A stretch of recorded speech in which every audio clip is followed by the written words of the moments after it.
Ma sorcière bien-aimée est l'une des séries qui a marqué l'imaginaire des téléspectateurs et ce, sur plusieurs générations.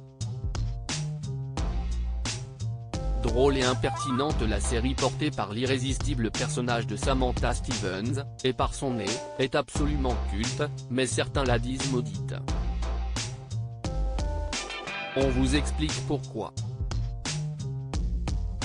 En 1966, une ravissante jeune femme blonde fait son apparition à la télévision française venue tout droit d'Amérique. Elle se prénomme Samantha et vit une vie des plus ordinaires avec son mari publicitaire Jean-Pierre. En apparence du moins.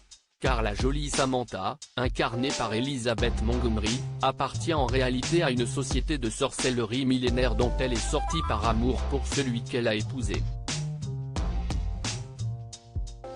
Samantha n'a qu'à faire bouger son museau pour lancer sort et sortilège, mais elle a promis à son époux une vie des plus normales. Si sans compter sur Tabitha, la malicieuse fillette du couple qui se fera un plaisir d'user du don de sorcellerie hérité de sa mère, déclenchant ainsi nombre de catastrophes. Il ne faut pas compter non plus sur Andorra et Maurice, les parents de Samantha, sur la désastreuse tante Clara, le docteur Bombay, ou sur l'espiègle Serena, la cousine de Samantha, pour faciliter la vie de celui qui refuse l'usage de la magie entre les murs de sa maison. Pauvre Jean-Pierre, rebaptisé Jean-Piètre par sa belle-mère, qui va au fil des 254 épisodes de la série, subir le pire. Sous l'impulsion de la terrible Andorra, l'austère mortel va tour à tour se transformer en singe, en chien, en bouquetin, ou en perroquet, perdre l'usage de la parole, se mettre à parler espagnol, ou se désintégrer, obligeant Samantha, sa sorcière bien-aimée, à faire bouger son joli nez retroussé pour remettre de l'ordre dans leur vie. Le destin malheureux des acteurs de la série Ma sorcière bien-aimée, Bewitched en version originale, connaît dès ses débuts un vif succès. Démarrée en 1964, la série s'arrête finalement en 1972 mais connaît au fil des ans de très nombreuses rediffusions qui en font aujourd'hui un programme culte connu des petits et des grands. Aimée de tous, la série a en tout cas la réputation d'être maudite, comme la franchise cinématographique de Poltergeist.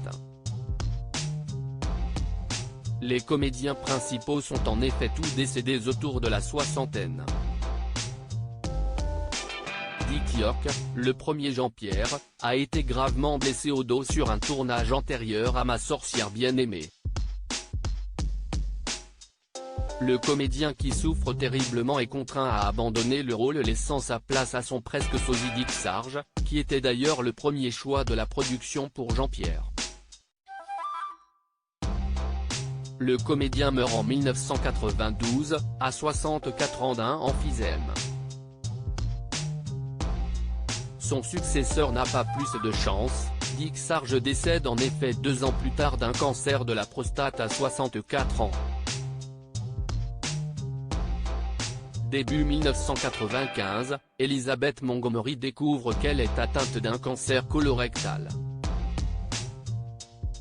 Au mois de mai, elle est emportée à l'âge de 62 ans, laissant derrière elle son époux le comédien Robert Foxworth, Chase dans Falcon Crest, et 3 enfants Bill, Robert et Rebecca Asher. La première interprète de la voisine Charlotte Kravitz, Alice Pierce, est-elle décédée à 49 ans d'un cancer ovarien en 1966. Agnès Moore est l'irrésistible interprète d'Endora A, elle disparut en 1974, atteinte d'un cancer de l'utérus. Restent en vie aujourd'hui Erin et Diane Murphy, les jumelles qui se sont un temps partagé le rôle de la petite Tabitha. Elles auront 59 ans le 17 juin prochain.